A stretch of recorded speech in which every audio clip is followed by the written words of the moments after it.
canggih sebetulnya, bisa mengantarkan kita ke negeri yang indah di ujung sana, tapi perlu kompetensi dan kapasitas yang cukup sehingga Al-Quran fungsi utamanya itu bisa berjalan dengan baik. Itu sebabnya hikmahnya kenapa Al-Quran diturunkan di bulan Ramadan, karena Ramadan meningkatkan kapasitas ketakwaan kita, dan Al-Quran itu bisa dipakai oleh mereka yang punya kapasitas sebagai petunjuknya.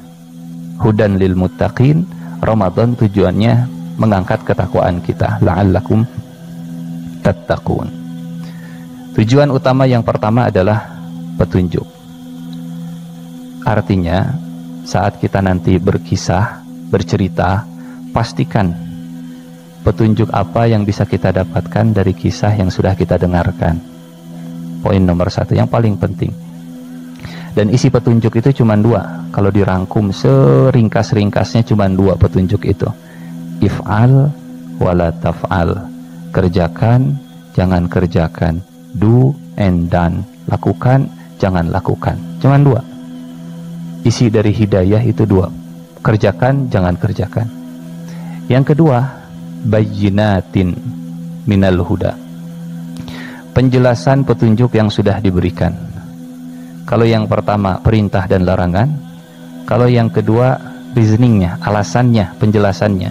Kenapa saya harus mengerjakan, kenapa saya harus meninggalkan. Contoh, sholat. Petunjuknya lakukan sholat. Bayyinatnya, apa bayyinatnya?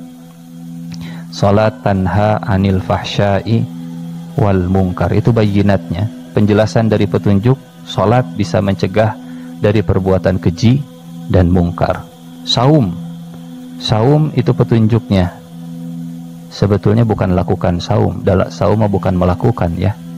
Secara bahasa saum itu meninggalkan. Jadi lakukan, tinggalkan. Bukan nama saum lah gitu ya. Dan saum tidak ada yang kita kerjakan. Kalau sholat kita mengerjakan sholat, ngaji kita mengerjakan ngaji, haji kita mengerjakan haji. Saum kita tidak mengerjakan apa-apa. Saum itu secara bahasa at-tarku wal imsaku, meninggalkan dan menahan. Tidak ada yang dikerjakan dengan saum kecuali menahan saja. Saum itu hidayahnya, petunjuknya, apa tujuannya, bayyinatnya. Bapak Ibu punten, saum itu untuk sehat atau untuk? Saum bukan untuk sehat. Karena kalau saum untuk sehat, kenapa yang sakit disuruh qadha? Betul? Faman kana minkum maridon aw ala safar fa'iddatum min ayyamin ukhar. Memang dengan saum pola hidup lebih sehat, tapi itu bukan tujuan utamanya saum. Kalau saum untuk sehat, maka yang saum harusnya yang sakit, tapi yang sakit disuruh qadha. Kalau saum untuk kurus-kurusan dan langsing-langsingan, la'allakum langsingun misalnya. Kalau saum untuk langsing, siapa yang seharusnya saum? Yang diberikan kelebihan oleh Allah Subhanahu wa ta'ala. Sing saya. Kalau saum untuk haus dan lapar, dia yang sudah haus, sudah lapar, nggak usah saum. Bukan itu tujuan utamanya. La'allakum tattaqun. Zakat petunjuknya, bayyinatnya, tutahhiruhum wa tuzakihim biha. Membersihkan dan mensucikan. Bersih hartanya, bersih jiwanya. Bersih jiwa dari bakhil, si pemberi zakat. Bersih jiwa dari hasad, dengki, iri, si penerima zakatnya, dan seterusnya. Yang terakhir furqan. Furqan artinya pembeda. Jadi harus ada yang membuat beda setelah kita berinteraksi dengan Al-Quranul Karim. Ini petunjuknya, ini alasannya, ini yang membedakannya. Kalau tadi produk kecantikan, kosmetik, kan biasanya produk ini bagus, before, after, disandingkan gitu ya. Before-nya apa tadi? Kucel, kulehe, kusut. Afternya glowing in the dark. Oh, berarti ini produk bisa memberikan perbedaan. Furqan. Sebelum dan setelahnya makin beda before and afternya, berarti produk ini bisa memberikan pembeda yang begitu luar biasa, memberikan perbedaan yang begitu luar biasa. Sebagaimana pertama kali Al-Quran turun memberikan perbedaan yang begitu luar biasa, Nabi sebelum 40 dan Nabi setelah 40 itu terasa farkunnya, bedanya terasa. Sebelum 40 ya Makkah Madinah begitu, tapi setelah 40 bersama Quran yang berbeda bukan hanya Mekah, bahkan Madinah, Jazirah sampai ke ujung burung juga beda karena Quran. Ini sebagai muqaddimah yang bukan sesuatu yang baru, insyaallah hanya sekedar refreshment, penyegaran, pengingatkan saja. Nah, insyaallah kisah yang akan kita angkat pertama, muqaddimah terakhir. Apa saja isi kisah yang ada di dalam Al-Quran? Sebetulnya ini pernah disampaikan dulu gitu ya, 4 bulan yang lalu kalau tidak salah. Tapi dah insyaallah kita sudah sama-sama mafhum. Pak Ustadz, yang lalu biarlah berlalu. Ulah sok kungkit nu atos-atos Pak Ustadz, ke nu atos-atos. Gitu.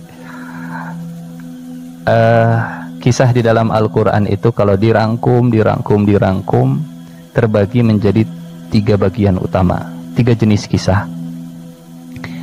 Kisah yang pertama adalah kisah orang-orang yang diberikan nikmat oleh Allah, kisah Nabi, kisah Siddiqin, kisah syuhada, kisah salihin. Ini kisah yang pertama. Kisah yang kedua, kisah orang-orang yang tahu kebenaran tapi tidak mau mengikuti kebenaran sehingga Allah murka kepada mereka. Kisah maghdubi alaihim. Ini jenis kisah yang kedua.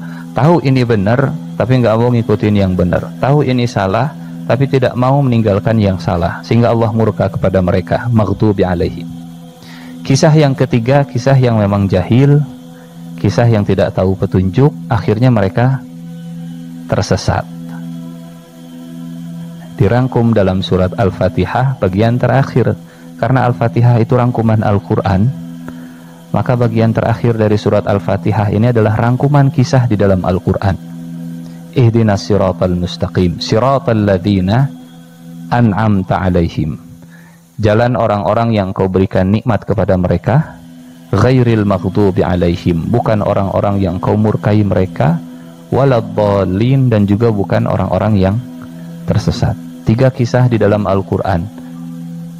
Kisah yang diberi nikmat, kisah yang dimurkai, dan kisah yang tersesat. Tidak jarang di dalam Al-Quran kisahnya itu berubah. Yang tadinya tersesat jadi diberi nikmat. Ada yang begitu. Yang tadinya diberi nikmat jadi dimurkai. Ada yang begitu. Contohnya apa yang tersesat kemudian jadi dikasih nikmat? Pak Ustadz data acara ngawitan kisah nak. Justru mungkin kajian supaya tahu. Yang sebelumnya tersesat kemudian jadi diberi nikmat. Contohnya kisah tukang sihir Fir'aun. Tersesat awalnya, bahkan ada di barisan Fir'aun. Sebelum bertanding dengan Nabi Musa juga mengajukan penawaran ya ke Fir'aun. Kata mereka, falamma ja'a as-saharah qalu a inna lana la ajran in kunna nahnul ghalibin. Hai Fir'aun, kalau kami menang kami dapat imbalan. Bahasa sekarangnya Fir'aun wani piro gitu ya. Wani piro, a inna lana la ajran in kunna nahnul ghalibin. Kata Fir'aun, ditanya begitu apalagi di depan publik, bangkit ininya, gengsinya. Naam, jelas, naam. Wa innakum idzan laminal muqarrabin. Kalau kalian menang, kalian akan jadi muqarrabin. Apa itu muqarrabin? Kalian akan menjadi orang yang saya dekatkan. Bahasa sekarangnya apa ya? Ring 1 saya lah, gitu ya. Elite circle. Ring 1 saya. Akhirnya mereka dengan kebanggaan setelah menghadap Fir'aun, menghadap Nabi Musa. Musa, kamu dulu yang lempar atau saya? Silahkan, kata Nabi Musa. Mereka lempar tongkat. Bahkan Nabi Musa pun terpengaruh dengan sihir mereka. Bukan kata saya, kata Quran. yukhayyalu ilaihi min sihrihim annaha tas'a. Nabi Musa berkhayal matanya seolah-olah tongkat dan talinya itu bergerak seperti ular. Dan ini hebatnya kisah Quran. Allah cerita, fa'aujasa fi nafsihi khifatan Musa. Di dalam dadanya, di dalam jiwanya, Nabi Musa merasa khifah, aujas khifah. Terjemahan bahasa Sunda nama sedikit menggebeg. Apa terjemahan bahasa Indonesianya? Menggebeg dan naon atuh? Tergebegkan. Tergebeg. Tapi tidak ada yang tahu. Oh, itu bahaya kalau ketahuan mah ya. Ditonton Fir'aun, ditonton rakyat Mesir, ditonton tukang sihir. Kalau ketahuan merod begitu, ngagebek, kaget, oh bahaya. Bisa makin semangat. Punten Bapak Ibu, tukang sihir yang ada di lapangan di depan Nabi Musa saja tidak tahu. Nah, hari Pak Ustadz apa? Padahal tidak melihat Nabi Musa, padahal hidupnya ribuan tahun setelah Nabi Musa. Itulah hebatnya kisah Quran. Yang jadi pelaku sejarah di depannya saja nggak tahu, kita yang hidup setelahnya lebih tahu isi hatinya daripada yang ada di hadapannya. Gebek Nabi Musa, fa'aujas, kata Allah, qulna la takut, jangan takut, innaka antal a'la, engkau lebih tinggi, lebih hebat, lebih dahsyat. Wa alqi ma fi yamik, lemparkan tongkatmu. Dia lempar tongkatnya, berubah jadi ular yang besar, diterei bundar, ditelan bulat-bulat semuanya. Wah, sampai tukang sihirnya merod gantian sekarang. Dan karena mereka takut kalau sekarang yang ditelan itu tongkat dan ularnya, ini kalau nggak segera menyerah bisa-bisa tukang sihir diteleg oke semuanya gitu. Akhirnya mereka langsung sujud tanda menyerah. Dan dalam sujudnya mereka declare, amanna bi rabbil alamin, amanna bi rabbil alamin, Rabbi Musa wa Harun. Mereka tukang sihir tahu semua ilmunya, dan mereka lihat ini bukan sulap, bukan sihir. Hanya gitu kan, betul ya, bukan sulap, bukan sihir. Yang mereka lihat bukan sulap, bukan sihir. Ini mah beda. Mereka tunduk, mereka beriman. Amanna bi rabbil alamin, Rabbi Musa wa Harun. Kira-kira siapa yang paling merasa dipermalukan? Fir'aun. Di situ Fir'aun mengeluarkan ancamannya. Kata Fir'aun gimana? Amantum lahu qabla an azana la. Punten, Fir'aun tidak pakai bahasa Arab. Ini diterjemahkan oleh Allah ke bahasa Arab ya. Amantum lahu qabla an adzana lakum. Kalian beriman sebelum saya izinkan? Innahu lakabirukumul ladzi 'allamakumus sihr. Lihat, itu senior kalian yang sudah mengajarkan kalian ilmu sihir. Bahasa lainnya begini, kalian tukang sihir, saya sudah sekolahkan kalian, saya sudah kasih beasiswa untuk kalian sampai jadi profesor sihir gitu. Tah ya guru senior kalian. Kalian lupa dengan senior kalian. Innahu lakabirukumul ladzi 'allamakumus sihr. Saya sudah gelontorkan dana dari anggaran kerajaan Mesir untuk mendidik kalian jadi tukang sihir. Itu guru senior kalian. Kalian sekarang beriman kepada Nabi Musa. Itu makna innahu lakabirukumul ladzi 'allamakumus sihr. Kalau kalian tetap seperti ini, la uqatti'anna aydiyakum wa arjulakum min khilaf, thumma la usallibannakum fi juzu'in nakhl. Saya potong tangan kalian, saya potong kaki kalian bersilangan, dan saya gantung kalian di pohon korma. Kalau kita di posisi tukang sihir saat itu gimana? Punten heureuy tadi mah Firaun. Teka aja tadi mah. Teka aja. Ini luar biasa. Tadinya dhalin begitu ya. Atau mungkin maghdubi alaihim, dhalin lah, karena maghdubi alaihim itu lebih susah taubatnya daripada yang dhalin. Yang dhalin lebih mudah untuk. Dari dhalin akhirnya mereka jadi an'amta alaihim, jadi syuhada mereka. Kenapa? Karena mereka menjawab begini, hei Fir'aun, la dhair, nggak ngefek, faqdi ma anta qadin, putuskan apapun yang kau ingin putuskan, innama taqdi hadhil hayatud dunya, engkaulah pemilik segala keputusan di kehidupan dunia, ambil saja keputusannya. Tapi inna natma' an yaghfira lana rabbuna khatayana wa ma akrahtana alaihi minas sihr. Kami berharap agar dosa-dosa kami diampuni. Andai tangan kami hilang, andai kaki kami hilang, andai menetes darah dari tubuh kami, Kami berharap kehilangan anggota tubuh dan tetesan darah itu jadi ampunan dosa buat kami. Nyangakeun beheung teuk-teukeun gitu ya. Istilahnya begitulah gitu. Mangga silahkan putus-putus, potong-potong. Mereka syahid akhirnya.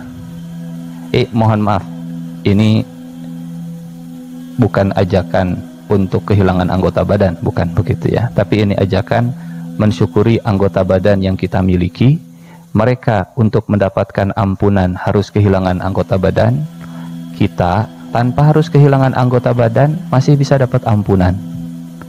Jadi insya Allah mulai nanti malam sholat tarawihnya 2 jam. Karena tadi pagi Ustaz sudah cerita, mereka mah kehilangan kaki untuk dapat ampunan dosa.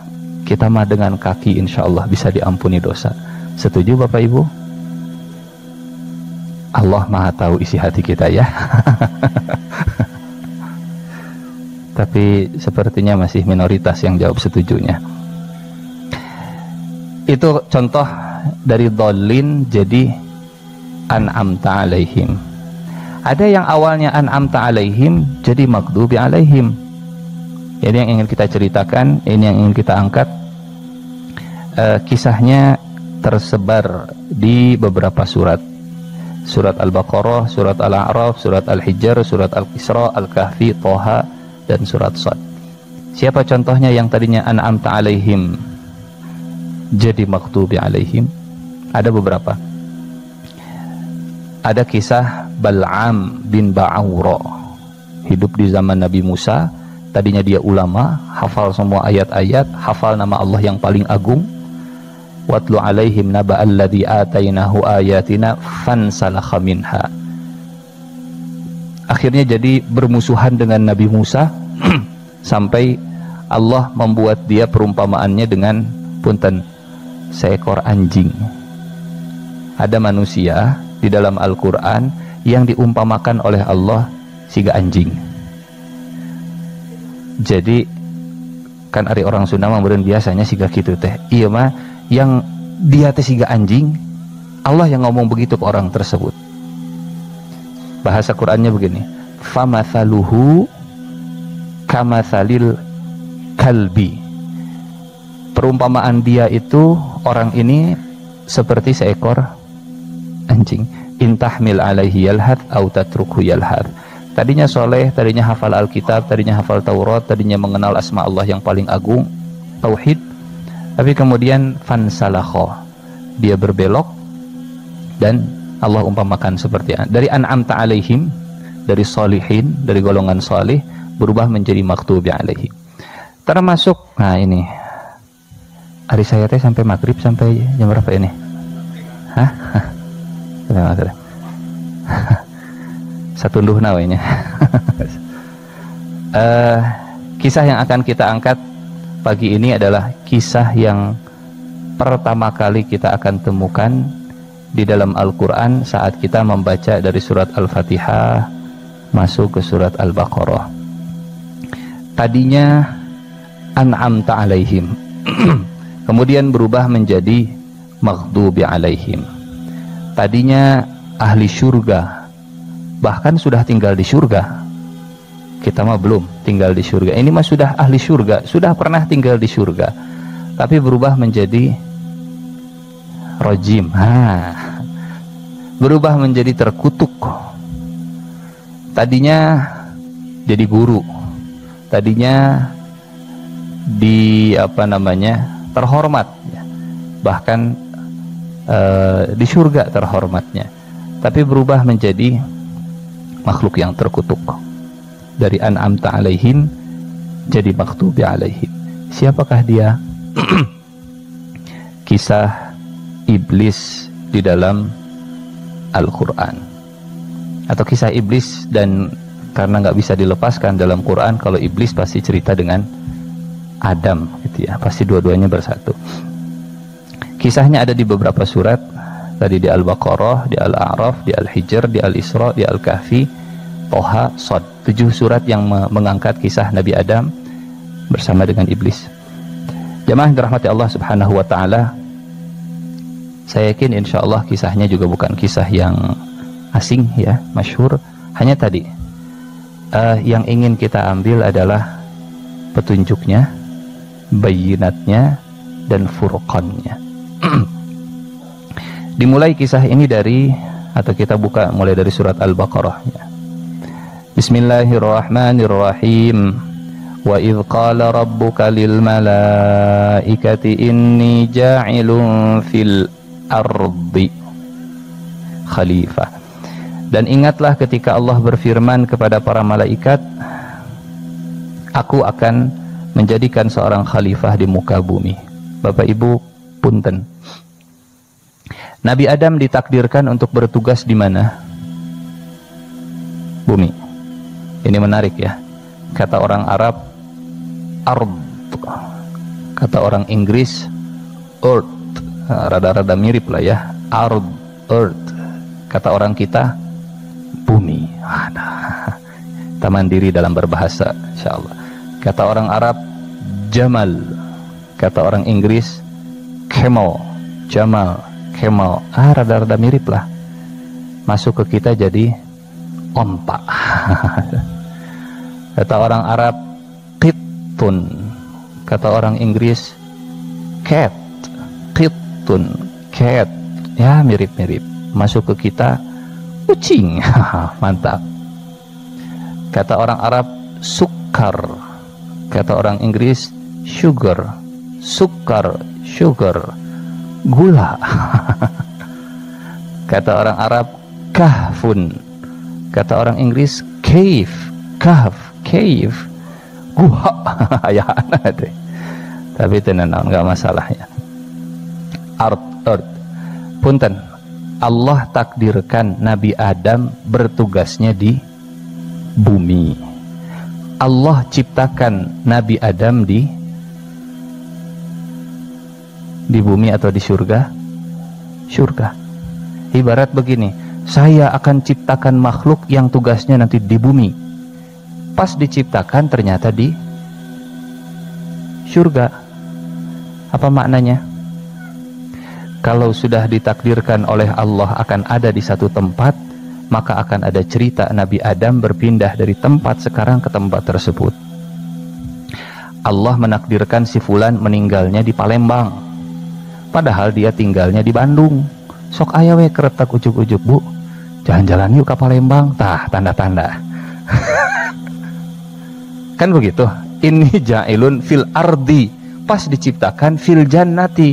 Oh, berarti kalau takdirnya di bumi, diciptakannya di surga, ada cerita dari surga akhirnya harus ke bumi. Ada cerita dalam kisah dalam kitab Az-Zuhdu war-Raqaiq, ceritakan oleh kitab Imam Ahmad bin Hanbal.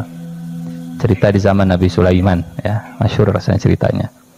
Nabi Sulaiman sedang kumpul dengan para menteri rapat kabinet, tiba-tiba datang tamu.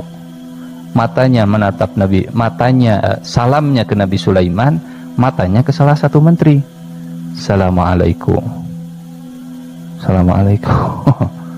Seperti ada sesuatu di mata menteri tadi. Ditatap seperti itu, menterinya merasa nggak enak nih. Ari salam ke Sulaiman, ari mata ke yang lain. Rasa tidak nyaman, akhirnya menteri ini datang. Wahai Sulaiman, wahai Tuan Raja, tolong pindahkan saya ke negeri yang jauh. Sebutlah kalau di situ di India, jauhkan saya dari negeri ini dengan mukjizatmu, dengan angin. Nabi Sulaiman punya angin. Apa kalau sekarang tuh anak-anak, the real class airbender. Nabi Sulaiman pengendali udara terakhir yang nyata gitu ya, bukan kartun. Nabi Sulaiman diberikan kelebihan mukjizat oleh Allah mengendalikan angin. Wali Sulaiman ar-rih huduha syahrun wa rawahuha syahrun. Pindahkan aku dengan mukjizatmu ke negeri yang jauh. 1 bulan perjalanan jarak jauh. Pindah ke India. Besoknya tamunya datang lagi. Nabi Sulaiman tanya, apa tujuanmu datang kemarin ke sini dan kenapa sekarang datang lagi? Ternyata tamunya ini adalah malaikat maut, berubah wujud jadi manusia. Begitu, malaikat maut yang ditugaskan oleh Allah mencabut nyawa menterinya di India sana, bukan di sini Palestina. Tapi Allah memerintahkannya dicabut di sana Tapi si fulan masih ada di sini gitu sekarang. Jadi pas datang ibaratna kieu lamun didongengkeun mah. Assalamualaikum. Nah, di dia kene. Di dia kene. Justru tatapan mata itulah yang membuat menterinya minta dipindahkan ke India, dan ternyata sudah ditunggu. Geningan ayah di dia. Da Allah perintahkannya cabut di sini, cabut di situ. Inni ja'ilun fil ardi khalifah, artinya kalau Allah sudah menakdirkan sesuatu terjadi di satu tempat, walaupun dia ada di tempat yang lain, maka dia akan datang ke tempat tersebut. Ditakdirkan, ini luar biasa. Kalau di Al-Quran ada cerita, bukan di Al-Quran, di hadis ya, cerita perang Badar itu.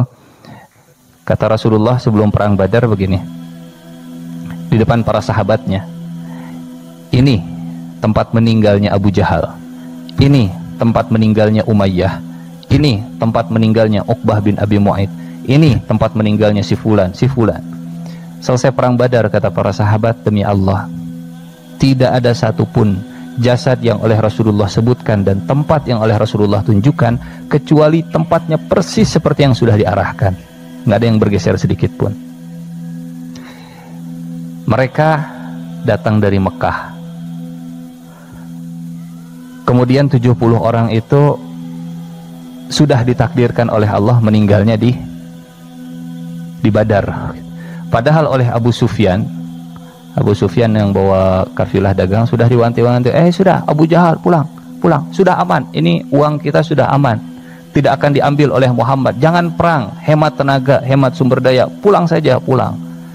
Sudah diingatkan jangan teruskan perang, tapi Abu Jahal sesumbar.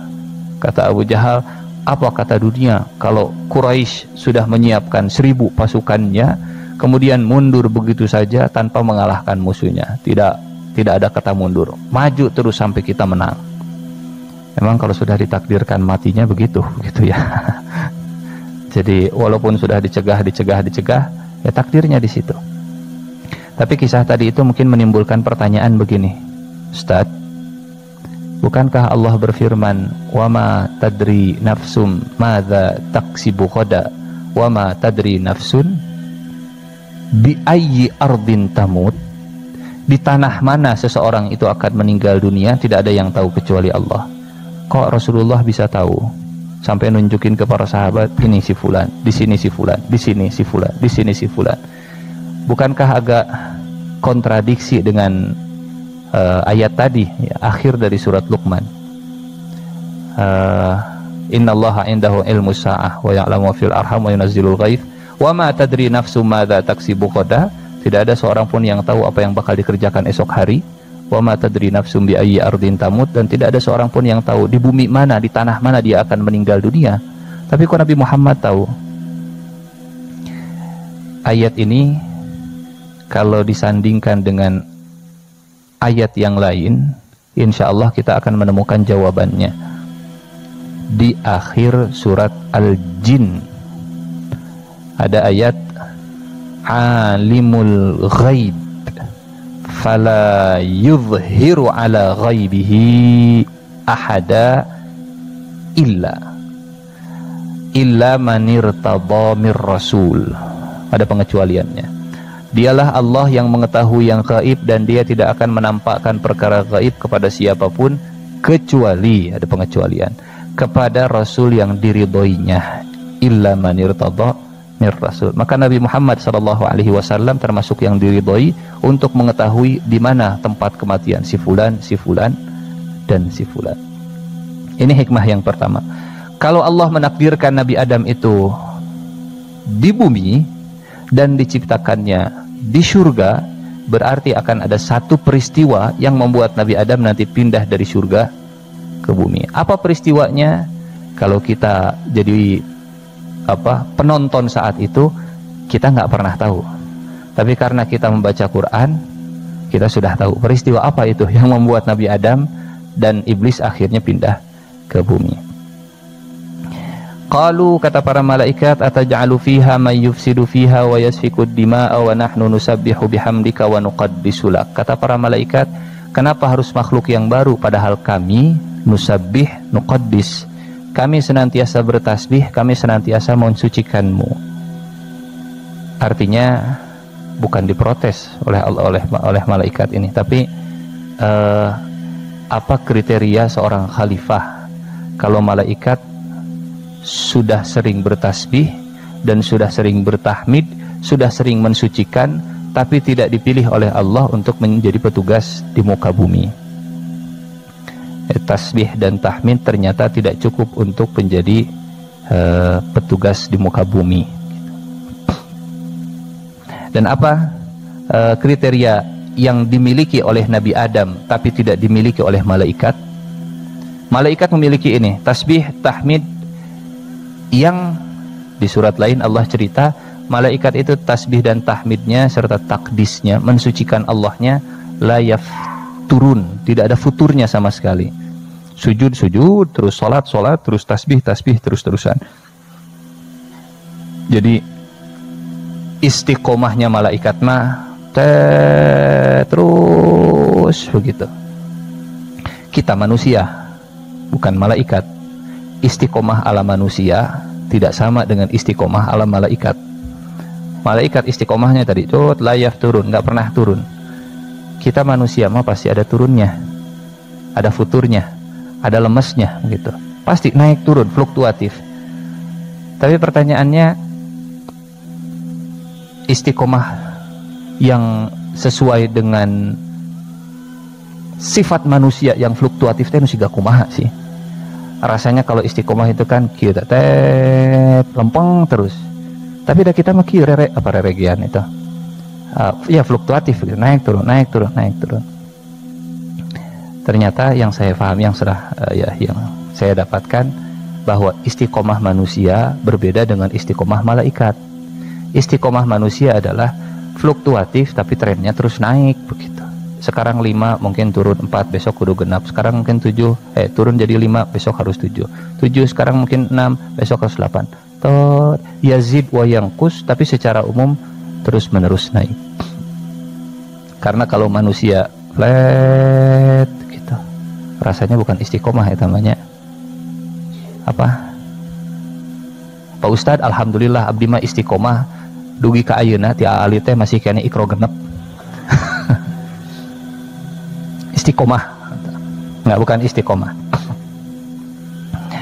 Ataj'alu fiha man yufsidu fiha wa yasfikud dima wa nahnu nusabbihu bihamdika wa nuqaddisu lak. Jawaban dari Allah, inni a'lam ma la ta'lamun. Aku lebih tahu apa yang tidak engkau ketahui, dan inilah yang dimiliki oleh Nabi Adam yang kemudian ditampilkan oleh Allah kepada para malaikat yang tidak dimiliki oleh para malaikat.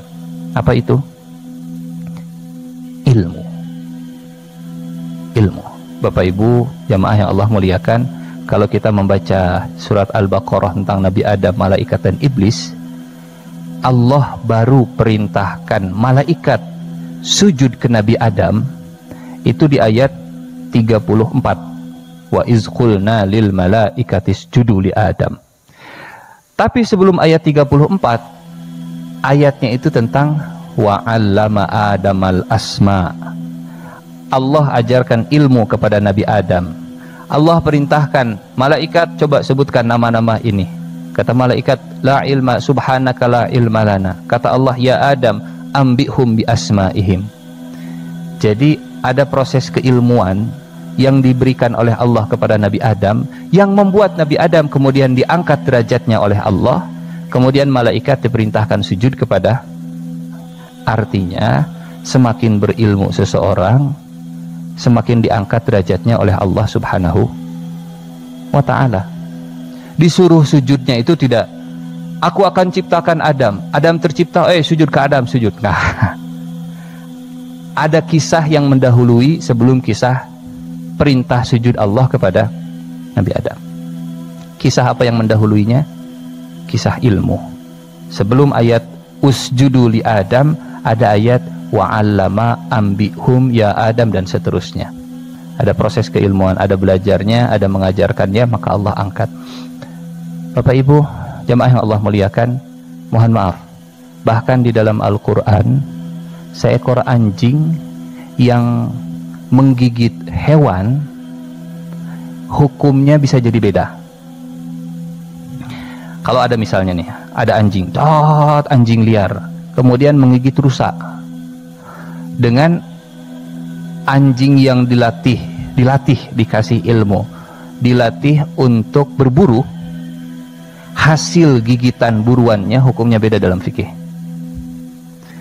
Bahasa Al-Qur'annya begini, mukallibina tu'allimunahunna mimma 'allamakumullah fakulu mimma amsakna wadhkurismallah. Kalau rusa yang digigit itu oleh anjing yang sudah terlatih untuk berburu, maka rusa tersebut boleh dimakan. Tapi kalau digigit oleh anjing yang tidak terlatih, tidak terdidik dalam berburu, maka tidak boleh dimakan.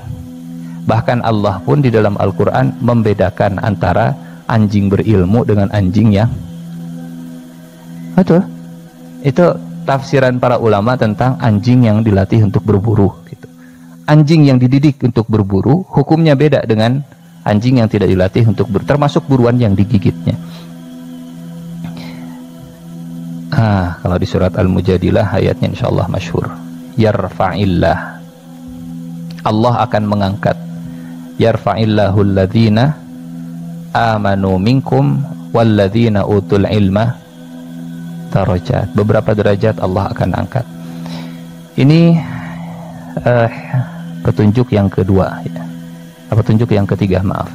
Petunjuk yang pertama, bahwa tidak ada manusia yang bisa lepas dari takdir Allah Subhanahu wa ta'ala. Semuanya ada dalam koridor takdir. Yang bisa kita lakukan hanya memilih takdir yang mana yang akan kita ambil.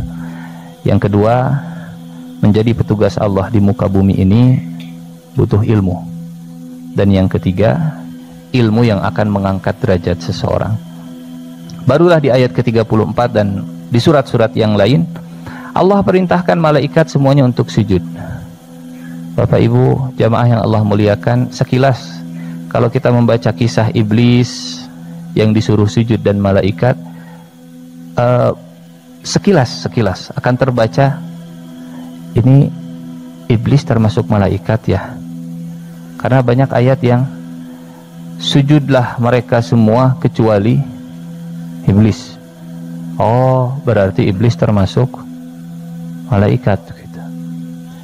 Dalam bahasa Arab ada yang namanya istisna muttasil, ada istisna munfasil, pengecualian yang bersambung dan pengecualian yang tidak bersambung atau terpisah. Nah, pengecualian iblis ini bukan pengecualian yang nyambung dengan malaikat. Karena setelah kita kumpulkan kisah-kisahnya, kisah Adam, malaikat dan iblis, dari Al-Baqarah, dari Al-A'raf, dari Al-Hijr, dari surat Al-Isra, dari surat Al-Kahfi, dari surat Thaha, dikumpulkan, oh kita dapat keterangan iblis berbeda dengan malaikat. Iblis Allah ciptakan dari nar, sementara malaikat Allah ciptakan dari nur. Iblis dari nar karena iblis termasuk golongan jin, kana minal jinni, dan jin Allah ciptakan dari nar, sementara malaikat dari nur. Apa bedanya nar dengan nur? Nar bersinar dengan panas, nur bersinar tanpa panas. Nar matahari, nur bulan. Seterang apapun sinarnya bulan, itu nggak akan membuat kita kegerahan. Tapi kalau nar, terik mataharinya pasti gerah. Pertanyaannya begini, punten, mana yang lebih kuat, nar atau nur? Nah, para ulama berbeda pendapat ini. Mana yang lebih kuat, nar atau nur?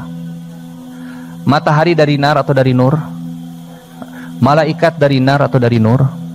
Kalau banyak malaikat di langit ketika Lailatul Qadar, pagi harinya matahari cerah, terik atau redup? Kenapa? Karena nur lebih kuat daripada nar. Orang beriman lewat di atas sirat.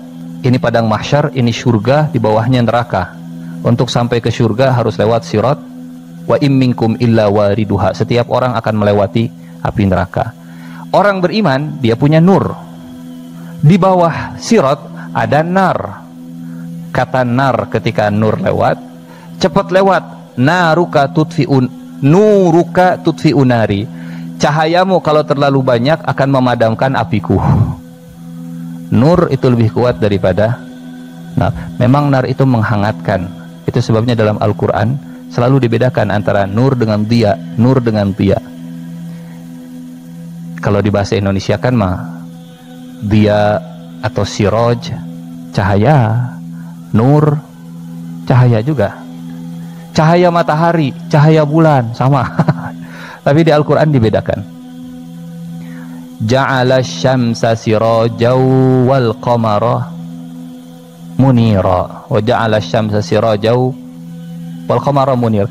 Setiap kali Allah menyebut cahaya rembulan, itu pasti pakai kata nurun atau munirun, karena tipikal cahayanya berbeda dengan cahaya matahari. Sekali lagi, kalau ini bersinar dengan kehangatan, ya, bersinar dengan panasnya. Kalau ini bersinar dengan kelembutannya.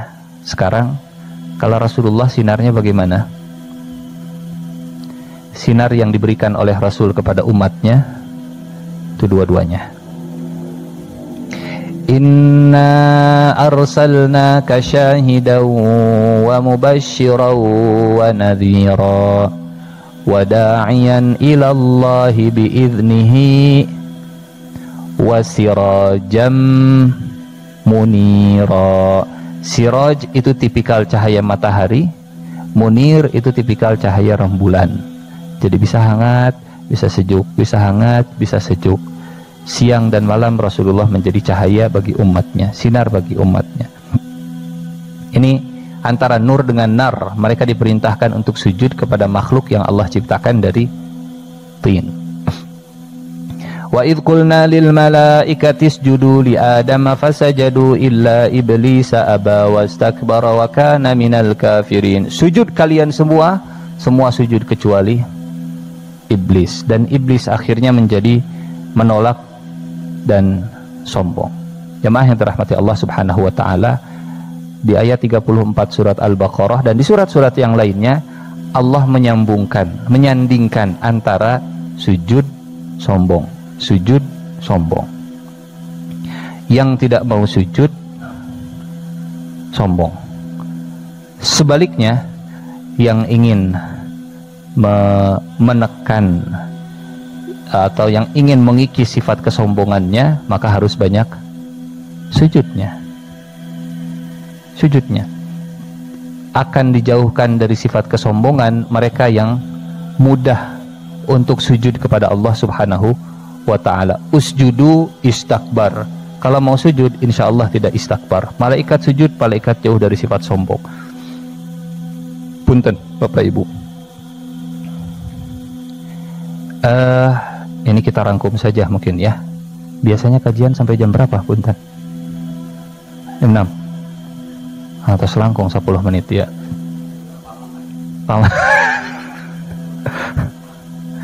Punten Bapak Ibu, kan ceritanya masyhur lah ya. Iblis tidak mau sujud, kemudian iblis ditanya oleh Allah, ma mana'aka antas juda iz amartuka, apa yang menghalangimu untuk sujud padahal ini perintahku? Allah bertanya kepada iblis, kenapa tidak mau sujud?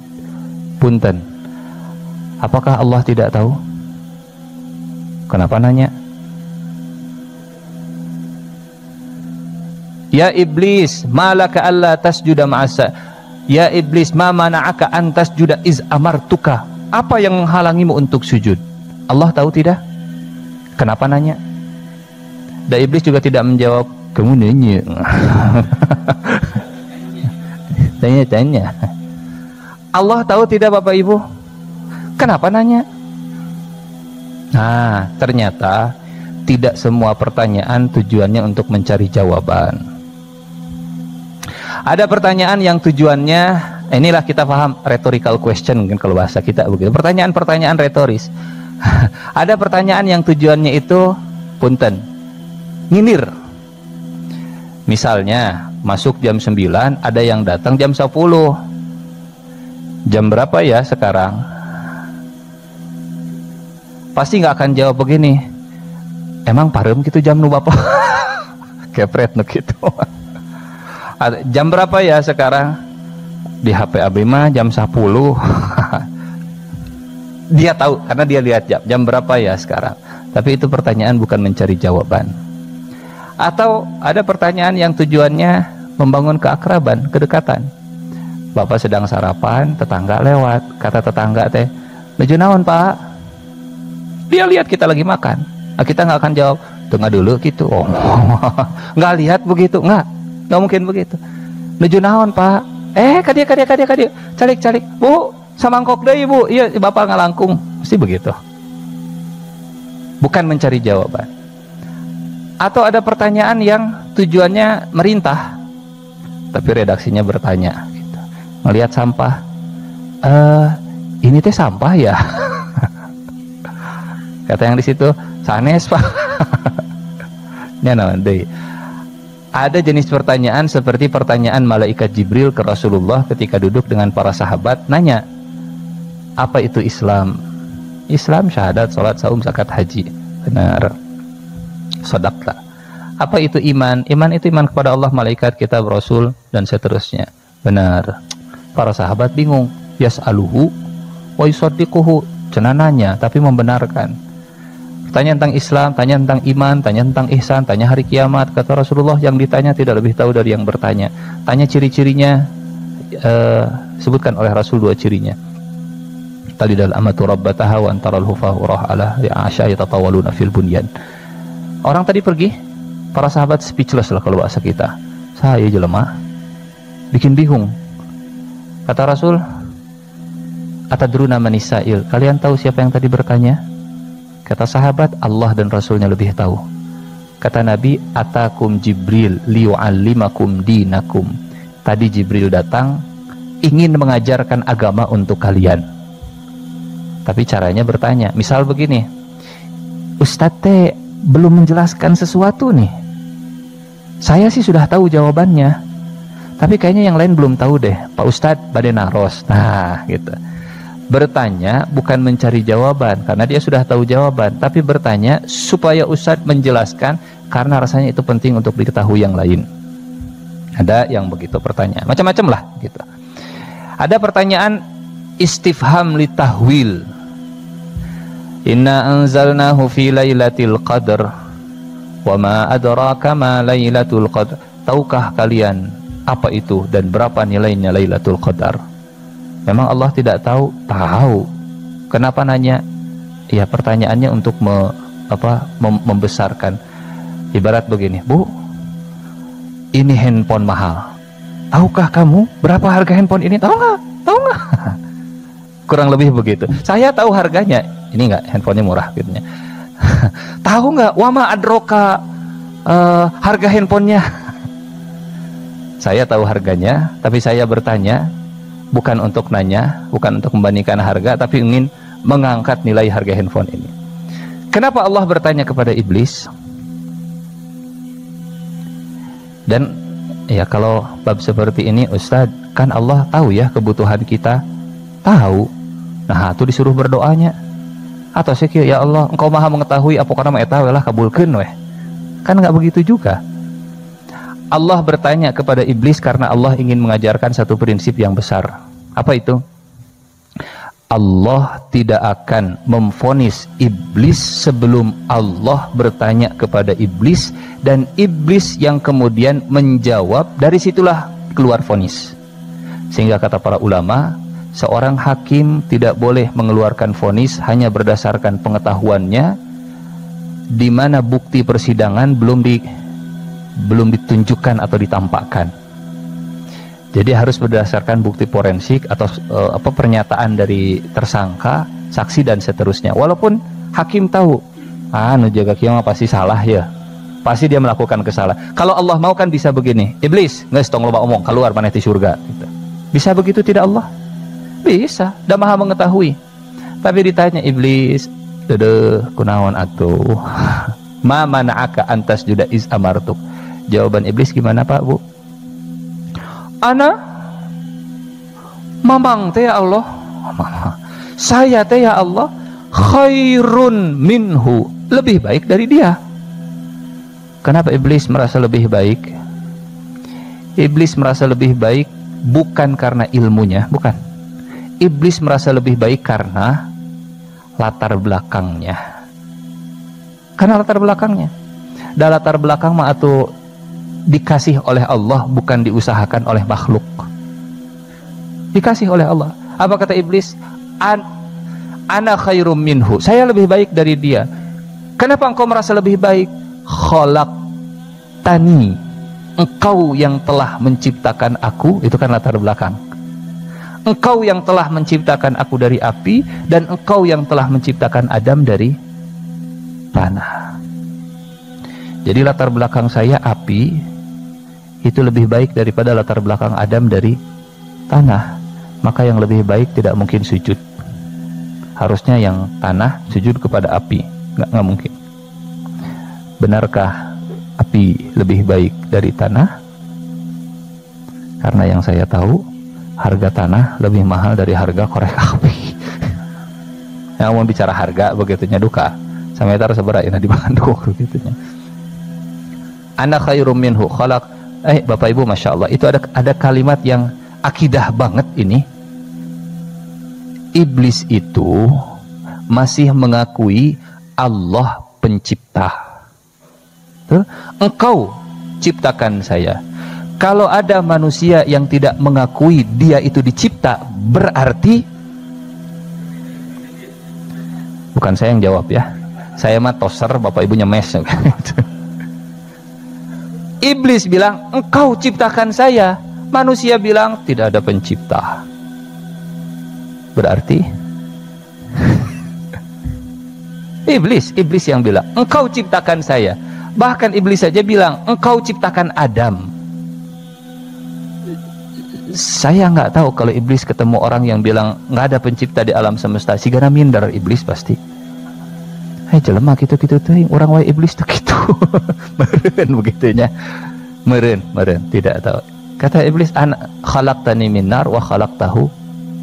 Kau cipta, karena latar belakangnya merasa lebih mulia. Khalaqtani min nar wa khalaqtahu min tin. Kata Allah, fakhruj, keluar, terusir. Setelah terusir, kita tahu kan iblis minta ke Allah. Punten Bapak Ibu. Ini iblis minta ke siapa? Ke Allah. Kalau ada yang minta tidak ke Allah, berarti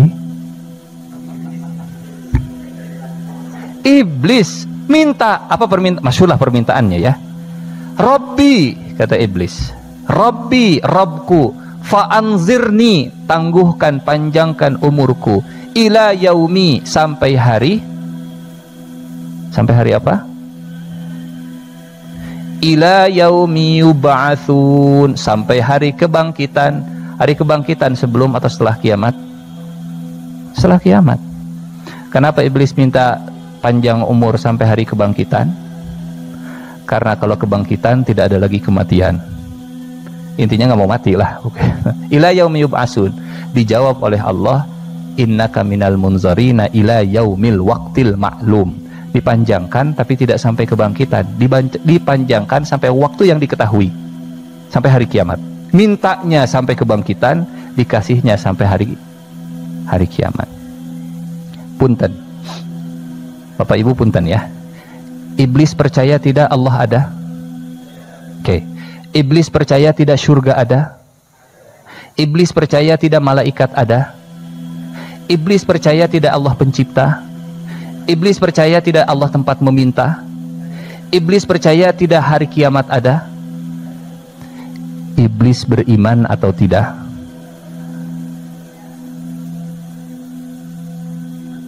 Nah, cung yang bilang iblis beriman, ngacung. Ada cung yang bilang iblis kafir, cung yang tidak ngacung. Itu duka itu. Sekarang teruskan ayat ini ya. Wa iz qulna lil malaikati isjudu li adama fasajadu illa iblisa aba wastakbara wa kana minal mu'minin, minas solihin, atau minal aidin wal faizin. Minal apa? Aba wastakbara wa kana minal, berarti iblis. Oh, Bapak mengkafir-kafirkan iblis. Bukan kata kita, bukan. Siapa yang bilang iblis kafir? Keheula. Iblis percaya ke Allah tidak? Percaya tidak Allah itu ada? Nah, apa disebut kafir?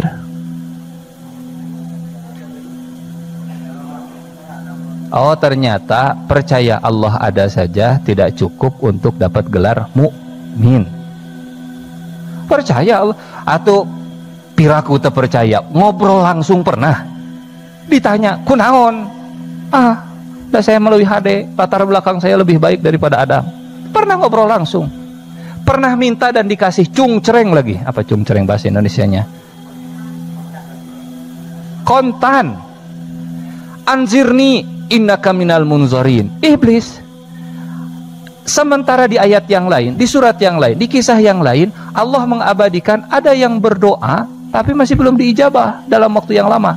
Nabi Zakaria misalnya, Rabbi inni wahanal azmu minni wasta'ala ra'su syaiba wa lam akum bidu'aika rabbi syaqiya. Ya Allah, tulang saya sudah lemah, rambut saya sudah memutih. Ya Allah, istri saya juga mandul tapi hoyong atuh gaduh putra ya Allah. Dari awal nikah sampai sepuh minta belum dikasih. Nabi. Iblis, fa'anzirni fa innaka minal munzarin. Cungcereng. Jadi pengen siga iblis atau pengen siga Nabi?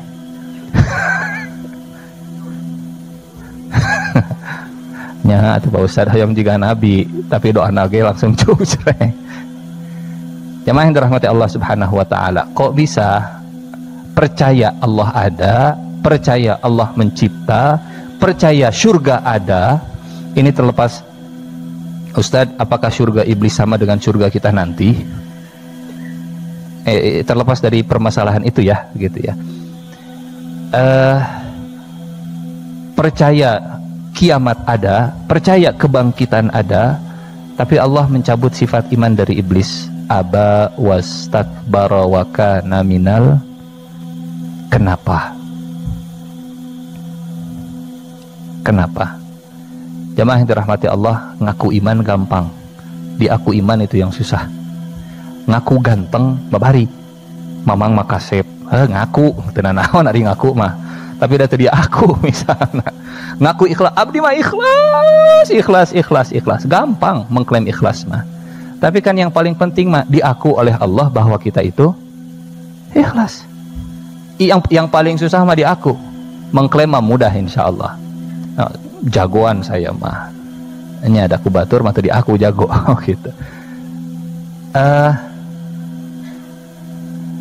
Kalau iman itu iqrarun bil lisan wa tasdiqun bil janan wa amalun bil arkan, hati meyakini, lisan mendeklarasi, perbuatan jadi bukti. Kira-kira yang kurang dari iblis yang mana dari tiga tadi? Apakah hatinya yang tidak percaya Allah ada?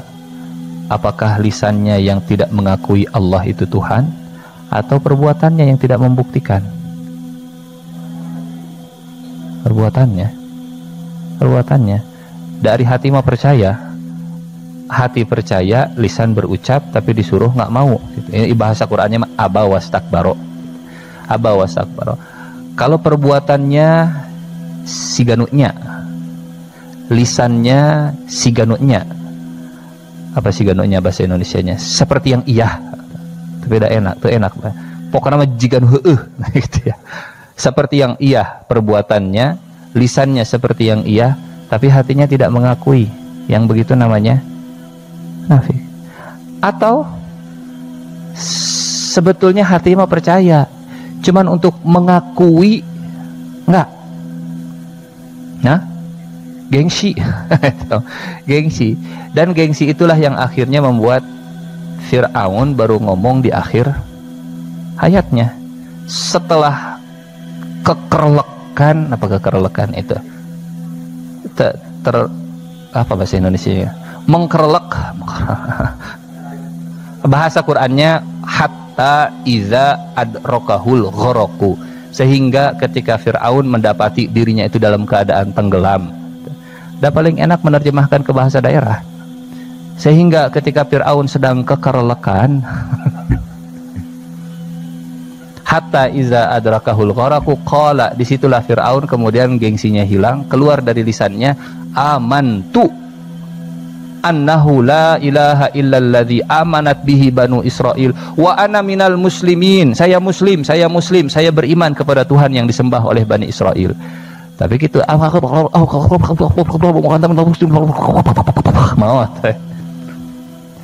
kata Allah? Al-an karek ayeuna euy, wa qad asaita qablu, sebelumnya engkau senantiasa bermaksiat, kamana wae juragan. Al-an baru sekarang, wa qad asaita qablu wa kunta minal mufsidin, engkau selalu jadi orang yang senantiasa merusak. Jadi iya, percaya saja tidak cukup. Percaya saja nggak cukup. Percaya ke Allah teh percaya. Apakah percaya langsung otomatis dapat gelar iman? Iblis juga tidak. Percaya, lisan mengakui, perbuatan juga harus membuktikan perbuatannya yang tidak.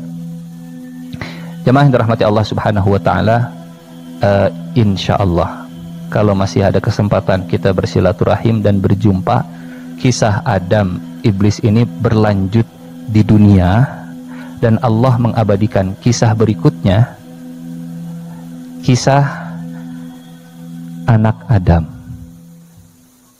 di surat Al-Maidah, watlu alaihim naba abnai Adam bil haqqi iz qarraba qurbana fatuqabbala min ahadihima wa lam yutaqabbal minal akhar.